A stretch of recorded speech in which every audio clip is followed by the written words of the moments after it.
Guys, good morning all of you. I hope आप लोग बहुत अच्छे होंगे, स्वस्थ होंगे, मस्त होंगे। तो आज हम स्टार्ट करेंगे 7th क्लास की एनसीईआरटी, जिसका फर्स्ट चैप्टर है। और चैप्टर वाइज डेली मैं आपको एक एक चैप्टर पढ़ाऊंगी और इसमें मैं एज अ स्टोरी या समराइज करूंगी, आप जिससे इसे इजी तरीके से लर्न कर सकते हैं और अंडरस्टैंडिंग कर सकते हैं। या आपको जल्दी जो है समझने और लर्न करने में आसानी होगी। और इसके बाद आप इसको सुनने के बाद आप बुक्स पढ़ेंगे तो आपको और भी ज़्यादा ईजी होगा। तो स्टार्ट करते हैं, जो है स्टार्ट देखते हैं आज चैप्टर का नाम क्या है। तो चैप्टर का नाम है introduction, tracing changes through 1000 years. यानी कि किसी भी चैप्टर यानी किसी भी बुक को स्टार्ट करते हैं उसका फर्स्ट चैप्टर इंट्रोडक्शन ही होता है। तो जिसमें जो है हज़ारों सालों की बात की गई है कि कैसे क्या हुआ, तो उस टाइम में कैसे बदलाव हुए हज़ारों साल में, हम उसके बारे में बात करेंगे। जैसे कि आप फर्स्ट जिसमें देखेंगे तो जो है फर्स्ट पेज पर ही एक मैप बना है। ये समझ में नहीं आ रहा है कि मैप है ये क्या है, बट ये मैप है। तो जो दिखा रहा नॉर्दर्न इंडिया का प्लेस है, ये मुझे भी पूरी तरीके से समझ में नहीं आया, बट जो है क्योंकि इसमें लास्ट में लिखा हुआ भी गया है क्योंकि फर्स्ट इंडिया मैप बनाया गया था, तो फर्स्ट मैप यही था। तो जिसमें इद्रीस साहब ने बनाया था, ये जो इनकी फ़ोटो आप देख रहे हैं, तो इद्रीस साहब ने बनाया था। इद्रीस जी कह सकते हैं आप, अल इद्रीसी इनका नाम था रियल में, जो कि 1154 में ये मैप बनाया था। जिसको कार्टोग्राफर यानी जो मैप को बनाने वाला होता है, जो प्रिंटिंग करता है, तो उसको हम कार्टोग्राफर बोलते हैं। फ्रेंच के थे। तो उसके बाद जो है सेकेंड हम वो देखें तो सेकेंड मैप ये थोड़ा इंडिया टाइप लग रहा है कि इंडिया का है। जैसे कि इंडिया का सदर्न पार्ट ये गुजरात वाला रीजन हो गया, जो है ये महाराष्ट्र, गोवा, और उसके बाद कर्नाटका, ये जो है तेलंगाना, सॉरी केरला का, ये तमिलनाडु का है, ये आंध्रा इधर वाला हो गया, उड़ीसा, पश्चिम बंगाल, ये थोड़ा सा इंडिया का सदर्न इंडिया लग रहा है, ये इधर भी थोड़ा सा, और श्रीलंका। तो ये थोड़ा सा मैप काफ़ी मैच कर रहा है, तो आप इसे देख सकते हैं। जो है उसके आगे हम बात करें तो यह मैप जो है यूरोपियन सेलर्स ने बनाया था। यानी कि जो यूरोपियंस आते थे वो समुद्र से जो है यानी कि समुद्री रास्ते से आते थे व्यापारी, उनको कहा गया समुद्री सेलर, यूरोपियन सेलर्स, तो उन्होंने बनाया था। तो उसके आगे हम देखें तो जो है इसमें इस चैप्टर सॉरी इसमें एक टॉपिक दिया गया है, न्यू एंड ओल्ड टर्मिनोलॉजी। यानी कि जो उस टाइम टर्मिनोलॉजी यानी कि इसका कालक्रम क्या था, और उसके ऊपर बात करेंगे, नया और पुराने दोनों के बीच में। तो अगर देखें तो पहले हम हिंदुस्तान की बात करें तो हिंदुस्तान जो है ये इंडिया, यानी कि इंडिया को हम हिंदुस्तान कहते हैं। तो वहाँ पर जो है जिसका इंडिया का मतलब होता है नेशन स्टेट, यानी कि जो मॉडर्न का नेशन स्टेट है, एक राष्ट्र राज्य है जिसको कहा जाता है, तो उसी को हमने इंडिया कहा। और जो है 13वीं सेंचुरी में यह टर्म यूज़ किया गया था, मिनहाज उस सिराज ने यूज़ किया था हिंदुस्तान जो है। और उसके बाद जो है उन्होंने जो कि है पर्शियन में उन्होंने अपनी बुक को लिखा था। और उसके बाद जो है एरिया पंजाब, इन्होंने पंजाब और हरियाणा के एरिया को जो कि जो है, और उसके बाद इधर जो क्या कहते हैं गंगेटिक रीजन जो कि आज का कहा जाता है, यानी कि इधर से जो है गंगाई है और सॉरी इधर से यमुनाई है, इधर से गंगाई, इसके बीच का जो एरिया है इसको उन्होंने इंडिया या हिंदुस्तान कहा था। उसके आगे हम बात करें जो है जो पॉलिटिकल सेंस में नहीं बल्कि जो है एक वो जियोग्राफिकल सेंस में कहा गया। और दिल्ली सुल्तान यानी जो दिल्ली में पहले सुल्तान होता था, यानी कि जो क्या कहते हैं जो राजा होते थे मुस्लिम के, इनको मैक्सिमम सुल्तान अपने आप को कहते थे। उसके आगे हम बात करें तो वो सल्तनत पीरियड में जो है चेंज हो गया, इसको नेवर इंक्लूडेड साउथ इंडिया, यानी कि जो सल्तनत पीरियड था वो दिल्ली में अपना शासन करता था। मैक्सिमम उनका होता क्या था सल्तनत पीरियड में, जैसे वो स्टार्ट हुआ था 1206 से स्टार्ट हुआ था और इधर आकर के 1526 में ख़त्म हुआ था। इसको हम सल्तनत पीरियड कहते हैं। उसके बीच में हमें 4 डायनेस्टीज़ देखने को मिलेंगी, जो कि हम आगे चैप्टर में आपको पढ़ाएंगे। तो इसमें जो है 16वीं सेंचुरी की बात कर रहा है, यानी कि वहाँ पर जो है वो उन लोगों का मैक्सिमम क्या था कि वो जितना नदर्न इंडिया है उसी को कवर करते थे, ना कि सदर्न इंडिया में। सदर्न इंडिया में उनका कोई पकड़ नहीं था, सिर्फ नदर्न इंडिया में जैसे दिल्ली हो गया, पंजाब हो गया, इस रीजन में उनकी मैक्सिमम पकड़ थी। उसके आगे हम बात करें तो जो है 14वीं सेंचुरी में पोइट अमीर खुसरो ने भी यूज़ किया हिंद। हिंद यानी कि इंडिया जियोग्राफिकल सेंस में इन्होंने भी कहा कि culture entity like India exist term Hindustan, यानी हिंद और जो है यहाँ रहने वाले लोगों को हिंदुस्तान, यानी कि यहाँ हिंद मतलब यहाँ के जो वासी हैं, जहाँ यहाँ रहने वाले लोग हैं उनको हिंद कहा गया। और हिंदुस्तान यानी हिंद के रहने का स्थान, यानी जहाँ इन लोगों को रहने का स्थान को हिंदुस्तान कहा गया। तो इस तरीके से इंडिया का ओरिजिन हुआ। और उसके आगे हम बात करें तो careful of the term and because they mean different things of the tech, यानी इस तरीके से निकाला जाए तो अलग अलग वर्ड के बहुत सारे निकाले यार। जैसे फॉरेनर हो गया, फॉरेनर का उस टाइम होता था who is not an Indian, यानी फॉरेनर का मतलब उस टाइम पे अगर देखा जाए या फिर अभी भी देखें तो वो जिसका सही सही अर्थ होता है जो कि इंडियन नहीं है, इंडियन ओरिजिन नहीं है, उसको हम फॉरेनर कहते हैं, यानी विदेशी। और इंडिया की लैंग्वेज में कहा जाए तो परदेसी कहा जाता है, इसमें यहीं कहीं लिखा गया है। और जैसे कि हिंदी में परदेसी ये लिखा गया है, यानी कि हम लोग जैसे पहले होता था हिंदी में अगर देखा जाए शुद्ध तो परदेसी यानी जो दूसरे देश में रहने वाला व्यक्ति है उसी को कहेंगे। और उसके बाद सिटी डेवलपर्स यानी जो है पर्शियन लैंग्वेज में देखा जाए तो अजनबी कहा जाता है। और उसके बाद सिटी डेवलपर्स जो है यानी कि जो सिटी में रहने वाले लोग थे उन जो है, और उनके बाद जो फॉरेस्ट डवेलपर थे, तो फॉरेस्ट डवेलपर वो एक दूसरे को फॉरेनर कहते थे, क्योंकि जो सिटी में रहने वाला लोग व्यक्ति है वो फॉरेन में सर्वाइव नहीं कर सकता। सर्वाइव जो फॉरेस्ट रीजन में सर्वाइव कर सकता है वो सिटी एरिया में। तो इस तरीके से एक दूसरे से दोनों भिन्न थे, तो वहाँ पर उन दोनों के लिए फॉरेनर का यूज हुआ है।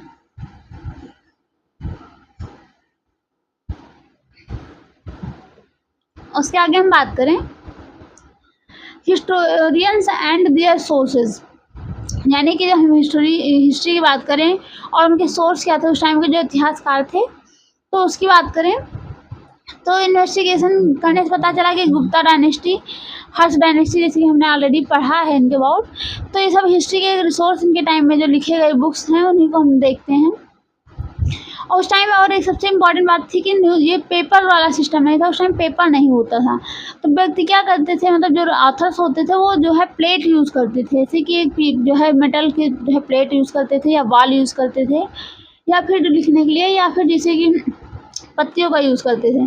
तो उस टाइम पेपर की इतनी वैल्यू थी, वो क्या करते थे जो है वो उसको लेकर के उसे धुल देते थे। जैसे एक बार लिखा गया कुछ और उसके बाद अगर उसकी जो है ज़रूरत नहीं है तो उसको धुल करके फिर से लिखा जाता था, तो इस तरीके से यूज़ करते थे उसको। हम और भी अपने हाथ से लिखा जाता था, इसलिए उसको मैन्युस्क्रिप्ट कहते हैं। इसके पहले वाले चैप्टर में मैंने 6th क्लास में बहुत अच्छे समझाया था।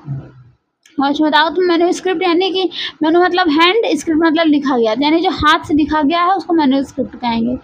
उसके आगे एक वर्ड आया है इसमें आर्चीव्स। आर्चीव मतलब होता है which play where documents and manuscript are stored, यानी कि एक ऐसा प्लेस जहाँ पर जो मैन्युस्क्रिप्ट रखी जाए, यानी कि जैसे होता है ना कि हम लोग अपनी बुक्स जो है अलमारी में रखते हैं तो उसको हम जैसे कपड़े कवर्ड में रखते हैं, तो इस तरीके से बुक रखने का जो प्लेस होता था, जो पांडुलिपि जिसको कहा जाता है हिंदी में मैन्युस्क्रिप्ट, उसको रखने का स्थान को हम जो है आर्चीव्स कहते हैं, या फिर जो है हिंदी में देखा सॉरी इंग्लिश में देखा जाए तो लाइब्रेरी कहते हैं। उसके आगे हम बात करें तो जो है पेंटिंग्स प्रेस, उस टाइम पेंटिंग प्रेस नहीं था तो अपने हाथ से ही लिखते थे। और जैसे कि इसमें जो है एक फ़ोटो में आप देख सकते हैं, ये एक लेखक जी हैं और ये अपने हाथ से देखिए जैसे मैन्युस्क्रिप्ट लिख रहे हैं, यानी कोई बुक है अपने हाथ से लिखेंगे तो जब लिख जाएगी तो हम मैन्युस्क्रिप्ट कहेंगे। इसके आगे हम बात करें तो ये उस टाइम पहले उर्दू और फारसी मैक्सिमम ज़्यादा चलती थी, तो उर्दू में लिखा गया है कुछ, अब जो है आप लोग पढ़ लीजिएगा। उसके आगे हम देखें तो जो है ओरिजिनल मैन्युस्क्रिप्ट ऑथर टुडे, यानी कि बहुत सारी मैन्युस्क्रिप्ट अभी भी मिली हैं, लेकिन उस टाइम होता क्या था, मैंने जैसे आपको बताया कि पहले पत्तियों पे लिखा जाता था जो कि इंसेक्ट खा जाते थे, या फिर पत्तियाँ तो धीरे धीरे ख़राब हो जाएंगी। और मेटल्स भी बहुत सारे जैसे समझ में नहीं आया तो उस टाइम यूज़ भी हो गया है। और बाकी हम जो मेटल्स के प्लेट्स हमको मिली हैं मैन्युस्क्रिप्ट ग्रुप में, हमने उसको स्नो करके म्यूजियम में रखा हुआ है, ताकि अगर टाइम आते ही अगर नहीं जो पढ़ी जा सके तो टाइम आने के बाद धीरे धीरे हम पढ़ करके समझ सकते हैं। तो इस तरीके से मैन्युस्क्रिप्ट को भी सेफ्टी प्रोवाइड की गई है। उसके आगे हम बात करें तो जियाउद्दीन बरनी की, जियाउद्दीन बरनी जो है क्रॉनिकल फर्स्ट 1356 अंदर वर्जन 2 years लेटर, यानी कि इन्होंने भी अपना जो थोड़ा सा योगदान दिया था 1356 में। उस टाइम जहाँ तक है तुगलक वंश था जो है इंडिया में, और तुगलक वंश से जो है उस टाइम के तुगलक के अबाउट उन्होंने बहुत अच्छा डिस्क्राइब किया है जियाउद्दीन बरनी ने। उसके 2 different teacher and historians and not also the existent first version the 1960। अब 1960 के टाइम का तो नहीं है, उसके पहले का उन्होंने लिखा है अब जो है वो लाइब्रेरी में कलेक्शन है, यानी कि इनकी बुक्स लाइब्रेरी में रखी गई हैं। अभी भी हमको कुछ थोड़ा-थोड़ा मतलब उसमें बुक्स में मिलते हैं उनको पढ़ने के लिए रिसोर्सेज़, बट अगर प्रॉपर उनकी बुक देखी जाए तो आपको लाइब्रेरी में ही मिलेगी। उसके आगे हम बात करें new social and political group, यानी कि उस टाइम नए फिर जो है इस तरीके से हम हिस्ट्री जब देख कर के पढ़े तो हमको पता चला कि उस टाइम नए सोशल ग्रुप और पॉलिटिकल ग्रुप कैसे थे। तो उस टाइम की बात करें तो बिटवीन 1702 एंड 1750 में whose challenge to historians largely because of the scale, variety and development and occurred over the period। यानी इनके पास बहुत ज़्यादा चैलेंजेस थे कि different moment of the period new technologies made their appearance like Persian wheel in irrigation. उस time हुआ क्या कि जो है धीरे धीरे थोड़ा सा डेवलपमेंट होने लगा और पर्शियन व्हील बनी क्योंकि इरिगेशन के लिए, और स्पिनिंग व्हील्स इन वेविंग, यानी जो बुनाई करने के लिए जो है इरिगेशन के लिए, सॉरी बुनाई करने के लिए व्हील बनाई गई, यानी कि जैसा होता है ना चक जिसको चरखा कहते हैं, और व्हील इन इरिगेशन यानी कि इस तरीके से जैसे ये पहिया है, सॉरी थोड़ा दिखाएं ये, तो ये इसको चला जो है इसमें क्या होता था, इसमें साइड साइड में बाल्टियाँ लगा दी जाती थी बकेट्स को, और इसको जो है पानी में डाल दिया जाता था, और जब इसको जो है इसके ऊपर एक जो है मोटी सी रोप दिख रही होगी छोटी सी, तो रोप जा करके जो बुल होता था उसको बांध दी जाती थी, जब बुल दूर जाता था तो ये ऐसे घूम करके बाल्टी भर के लाती थी। तो इस तरीके से उस टाइम विकास हुआ।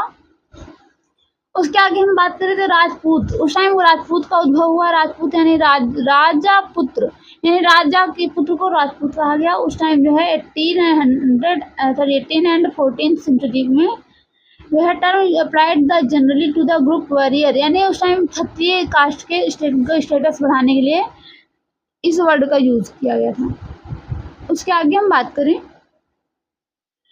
तो not just rulers and chiefsmen but also soldiers and commanders who serve as the armies different monarch of all over the subcontinent, यानी कि इंडिया में केवल जो है ये चीफ्समैन ही नहीं थे, यानी उस टाइम सोल्जर्स भी थे जो कि जो है देश की रक्षा करने के लिए आर्मी में काम आते थे।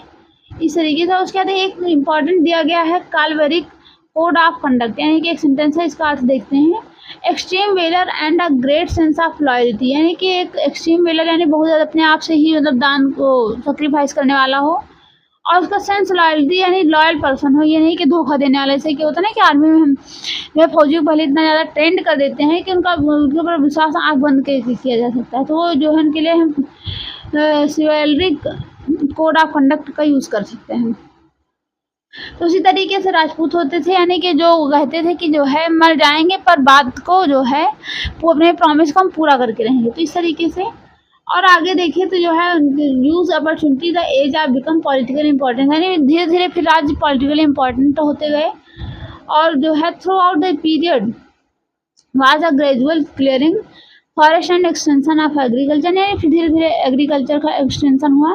फिर व्यक्तियों ने रहना सीखा और जो है changing faster and complete the years others, यानी इन्होंने अपने एक स्थान से दूसरे स्थान पे जो है वो स्थान बदल करके रहना, मतलब जहाँ पर हैबिटेट सही यानी कि टेम्परेचर पीपल रहने के लिए वही प्लेस को प्रेफर करता है जहाँ जो है टेम्परेचर नॉर्मल हो, पानी की सुविधा हो, उसके साथ जो है जियोग्राफिकल एरिया अच्छा, तो उसको हैबिटेट कहा जाता है, यानी कि आवास।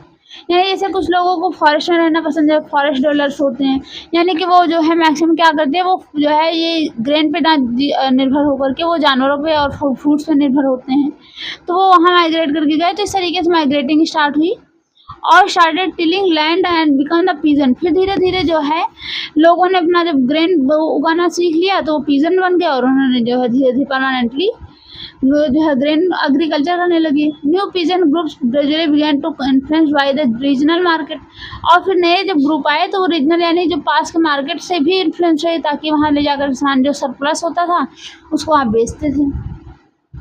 तो इस तरीके से जो है regional market and chiefs and priest monarchy and temples, इस तरीके से सब कुछ धीरे धीरे प्रभाव में आया। जिन लोगों के पास पैसा होगा तो वो दान करेंगे तो इससे मंदिर और टेम्पल्स की वैल्यू बढ़ेगी। तो इस तरीके से उन्होंने किया, और उसके बाद जो है become a part of large complex society, यानी फिर सोसाइटी में कॉम्प्लेक्सिटी बढ़ेगी। कॉम्प्लेक्सिटी इस तरीके से लोगों के पास पैसे होंगे तो वो जो है 2-3 कैटेगरी में डिवाइड हो जाएंगे, नहीं जिसके पास ज़्यादा पैसा है वो रिच फैमिली, फिर मिडिल क्लास फैमिली, फिर लोअर क्लास फैमिली। तो इस तरीके से प्रॉब्लम भी आती हैं। और उसके आगे हम बात करें तो केप्ट कैटल यानी जो कैटल रखते थे combined artisanal work agricultural activity during this season, यानी वो सीजन के अकॉर्डिंग करते थे। यानी कि जैसे होता ना कि ठंडी के सीजन में जो है वो ऊन बनाते थे, गर्मी के सीजन में जो है वो जानवर से जो मतलब उनका जो प्रोडक्ट होता था वो उसको यूज़ करते थे। इस तरीके से वो जो है काफ़ी वर्क करते थे। और उस टाइम जाति भी फेमस थी। जाति यानी सब कास्ट, यानी जातियों के अंदर भी जाति, जैसे कि हिंदू में 2-3 कई तरीके से आपको कास्ट मिल जाएंगे। जैसे मुस्लिम में है तो उस टाइम जातियों का भी प्रभाव रहा। जैसे कि स्टेटस ऑफ द सेम जातिस could from the area to area, यानी उस टाइम क्या होता था, जातियों का प्रभाव इस तरीके से था कि एक एरिया में एक ही जाति जो है रहती थी, दूसरे एरिया में दूसरी। इस तरीके से जाति का थोड़ा सा का जो है वो मिलेगा आपको एरिया वाइज। उसके आगे जाति framed their own rules and regulations to manage the conduct of their members, यानी कि जो है जाति जो है वो रूल करती थी और रेगुलेशंस मैनेज करती थी कंडक्ट ऑफ दियर मेंबर्स, यानी जो उनके व्यक्ति होते थे उनके थ्रू। उसके आगे हम बात करें तो force the assembly of elders, यानी उस टाइम असेंबली जो होती थी वो एल्डर्स यानी कि उसमें वयस्क लोग ही बैठते थे असेंबली में। और उसका रिक्वायर्ड था रूल्स ऑफ दियर विलेज, यानी कि अपने राज्य में शासन करना भी, जो शासन करना या नियम बनाना भी इम्पोर्टेंट था, क्योंकि सेवरल विलेज में जो है चीफ पर्सन होता था। There were the small unit of state, यानी स्टेट का सबसे छोटी इकाई थी विलेज। उसके आगे हम बात करें तो रीजन एंड एम्पायर, यानी कि जो है क्षेत्र और राज्य कैसे बने। तो आपको ये कुछ फिगर्स दिखने हैं, जैसे फिगर्स में ये है इसमें कहाँ कहाँ राज्य थे। जैसे फर्स्ट में स्विस्तान, यहाँ पर स्विस्तान था। उसके बाद जो है उस आप देख लीजिएगा मैप में, तो जो मेन उस टाइम जो रीजनल एरिया थे, जो छोटे छोटे राज्य थे वो कैसे कहाँ बने थे। इधर साउथ में द्रविड़ आ गया, इधर जो मगध आ गया, तो इस तरीके से बहुत सारे राज्य बने, आप इसमें पढ़ लीजिएगा। और उसके बाद Kerala, Karnataka, Andhra, Maharashtra and Gujarat apparently fed before his armies, यानी कि इस तरीके से जो है राजाओं ने जीतने की भी कोशिश करी। उसके आगे हम बात करें having the exaggerated claim of the conquest, at the same time they tried to understand why rules kept claiming the control and their parts of the subcontinent, यानी कि लोगों को जब लगा तो उन्होंने अपने रूल्स को जो है क्लेम करना स्टार्ट किया, क्योंकि राजा का जो एक्सपेंशन बढ़ने लगा तो धीरे धीरे नॉर्मल पर्सन की भी, कॉमन पर्सन की भी ज़मीन को हड़पने के लिए तैयार हो गए। उसके आगे हम लैंग्वेज की बात करें तो 1318 में जो है मेरे कुछ लैंग्वेज बताई कि इस लैंग्वेज का हम यूज़ सॉन्ग में करते हैं। जैसे कि डिफरेंट लैंग्वेज हैं एवरी रीजन, जैसे सिंधी जो कि सिंधी, लाहौरी, कश्मीरी और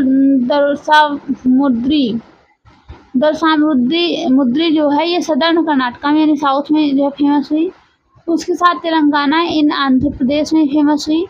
उसके बाद गुजरी गुजरात में फेमस हुई, मीबारी इन तमिलनाडु में, उसके बाद गौरी इन बंगाल में, अवधी इन ईस्टर्न उत्तर प्रदेश में, and Hindavi in the area around the Delhi, यानी कि जिसको हम हिंदी कहते हैं वो हिंदवी के नाम से आना गया, वो दिल्ली यानी कि नॉर्दर्न एरिया में फेमस हुई। अवधी जो है देखा जाए तो यूपी में जो है रीजनल लैंग्वेज है जो कि बोली जाती है। जैसे कि आपने अगर श्री रामचरितमानस पढ़ी हो तो उसमें अवधी भाषा में ही लिखा गया है। और बंगाली भाषा, जो कि हम बंगाली भाषा कहते हैं, वो पहले गौरी के नाम से था। गुजराती यानी जिसको कहते हैं गुजरी के नाम से था। मियाबारी तमिलनाडु यानी जिसको हम तमिल या तेलुगु के नाम से जान सकते हैं।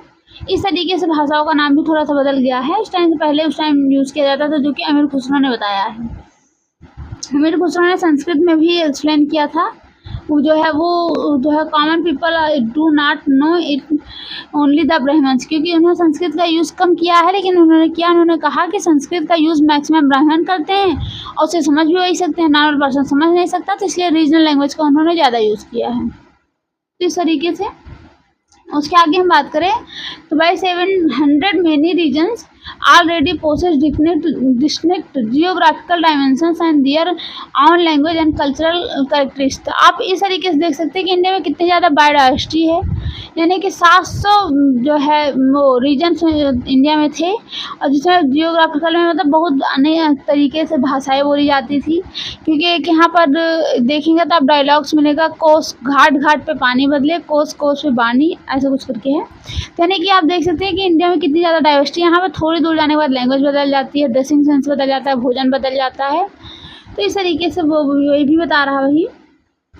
उसके आगे हम देखें तो यहाँ पर जो है वो कैसे जो डायनेस्टीज आई, वो चोलास की जो है Khalji, Tughlaq and Mughals were able to build an empire. इन्होंने अपना एम्पायर खड़ा किया। उसके साथ pan regional spanning diverse region, यानी कि जो है उस टाइम फिर जो है इस मतलब बढ़ने लगा, डाइवर्सिटी भी बढ़ने लगी, क्योंकि एक साथ जब कई सारे धर्म आएंगे।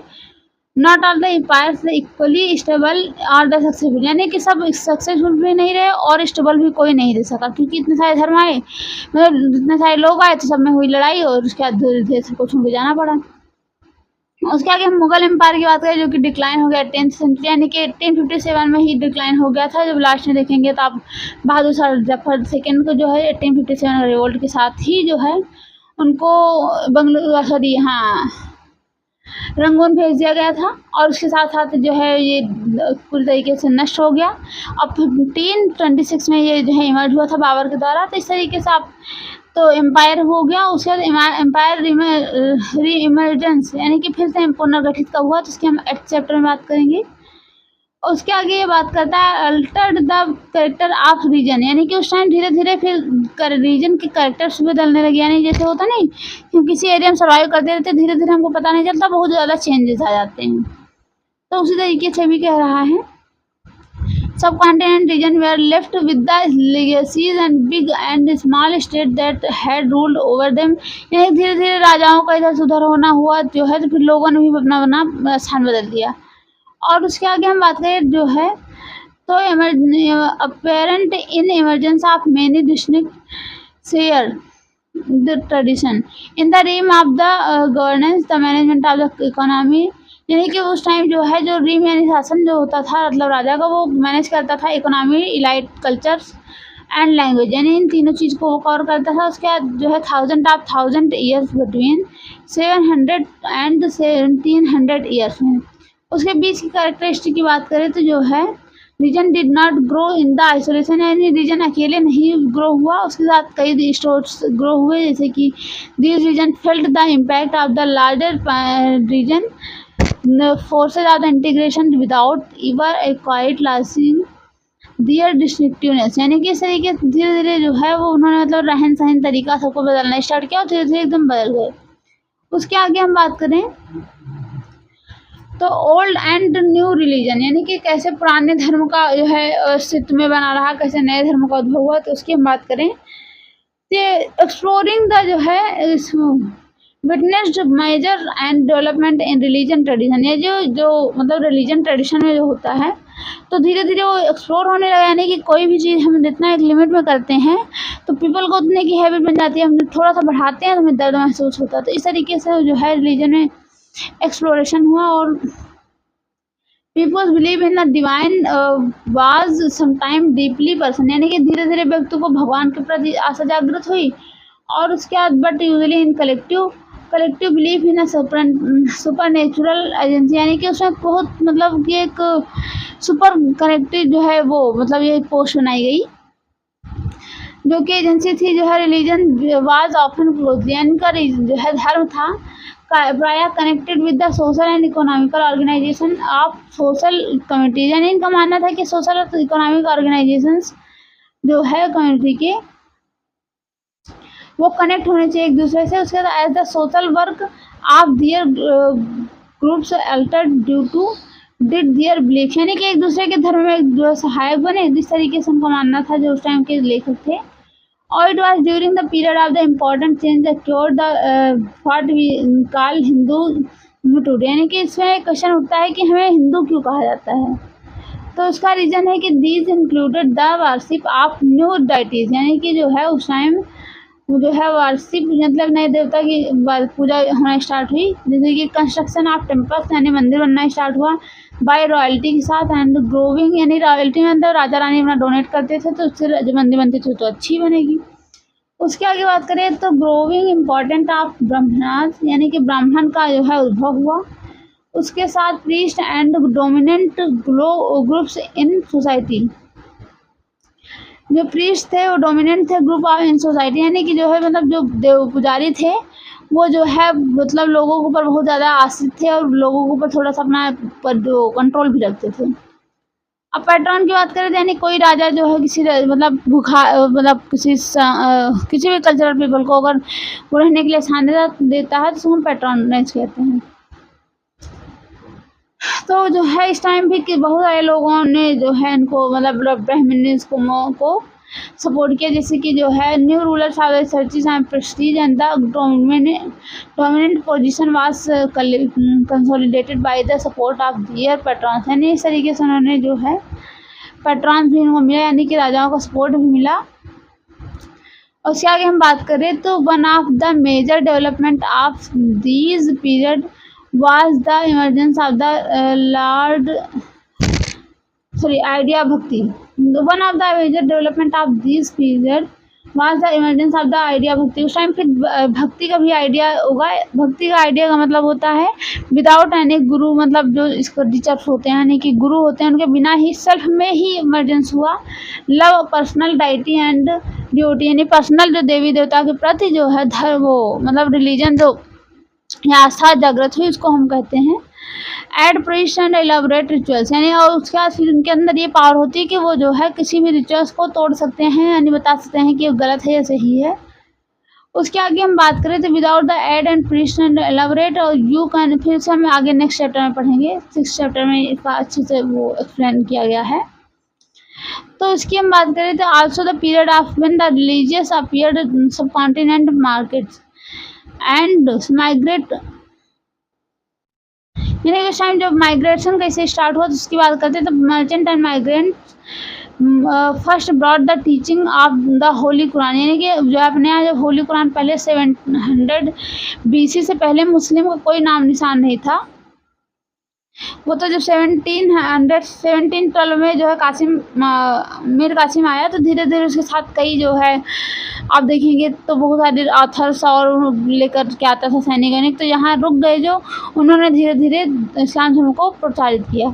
जैसे एक इंसिडेंट्स आप देखेंगे कि migrants first brought the technologies by the holy Quran, यानी कि माइग्रेंट्स ही जो है होली कुरान जो कुरान की किताब है पुस्तक उसको लेकर आए थे यहाँ पढ़ने के लिए। उसके बाद technologies of the holy Quran in India 17th century के अंदर आई। उसके बाद मुस्लिम्स रिगार्ड द कुरान, मैंने जो कि आपको बताया।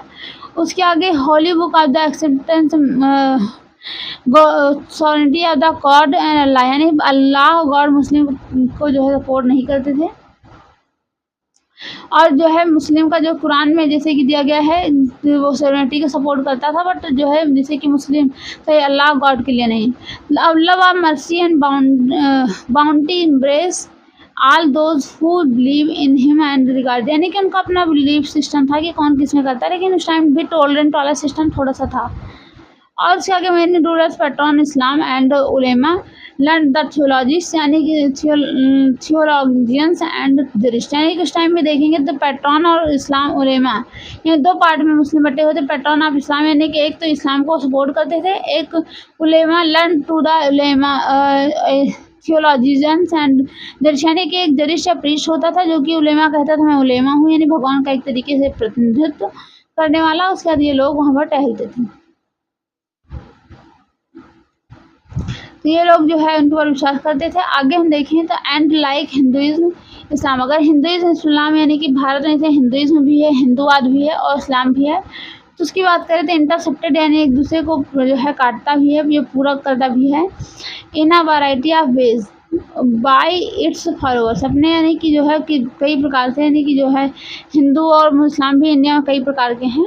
देयर आर शिया और मुस्लिम, यानी जो शिया मुस्लिम और सुन्नी मुस्लिम में धीरे धीरे बढ़ गए। तो शिया मुस्लिम जो होते थे वो जो है प्रॉफिट मोहम्मद के जो है सामने लाइन के दामाद के जो है बातों पे चलते थे, अली जो था, और उसका सुन्नी जो कि प्योर जो है को मानते थे, क्या कहते हैं इनका इल्दिस कादरी को।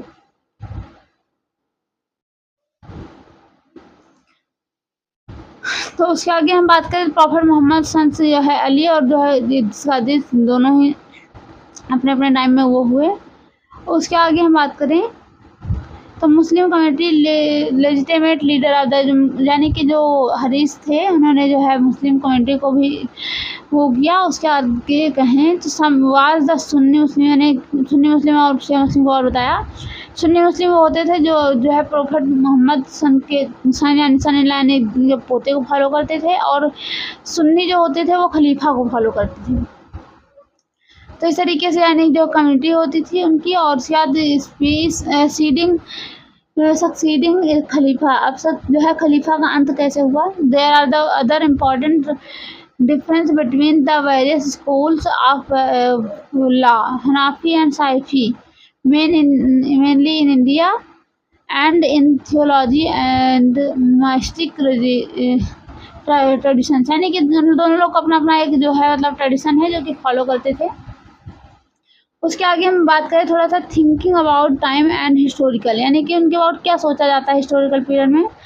तो कुक ऑफ कैलेंडर्स, यानी कि उस टाइम जो होता था historian seen time just as the passing of hours day और द ईयर्स, यानी कि उनके टाइम में वो वॉच नहीं थी, तो वो क्या करते थे जैसे कि यहाँ धूप 7 बजे आती तो उन्होंने यहाँ निशान लगा दिया, यहाँ जब धूप आएगी 7 बजे जाए, यहाँ आएगी तो 8 बजे जाए, इस तरीके से वो यूज़ करते थे। और time also reflect changes in social and economic organization, जो टाइम था वो रिफ्लेक्ट कर किया वो जो है सोशल इकोनॉमिक ऑर्गेनाइजेशन, यानी कि इकोनॉमिक ऑर्गेनाइजेशन का जो है फिर से टाइम मतलब कि परसिस्ट किया गया, उसका उनके विश्वास को जगाया गया। उसके आगे हम बात करें तो study of the time is made somewhat easier by the believers past also large segment period that possess here characteristic, यानी कि कुछ उनका बहुत ज़्यादा खास नहीं था, उन्होंने कैसे क्या किया था इसी के बारे में बताता है पूरा।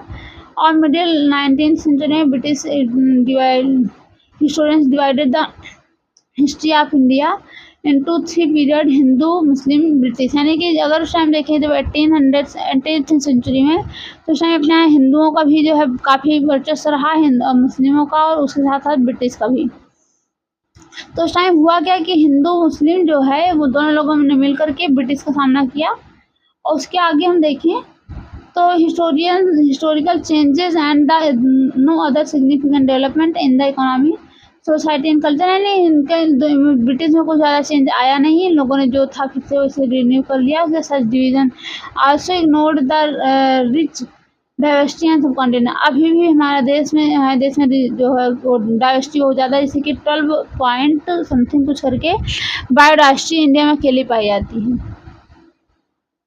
तो इस तरीके से हम बात कर रहे हैं, इस तरीके से हमने बात भी किया। उसके बाद जो है सो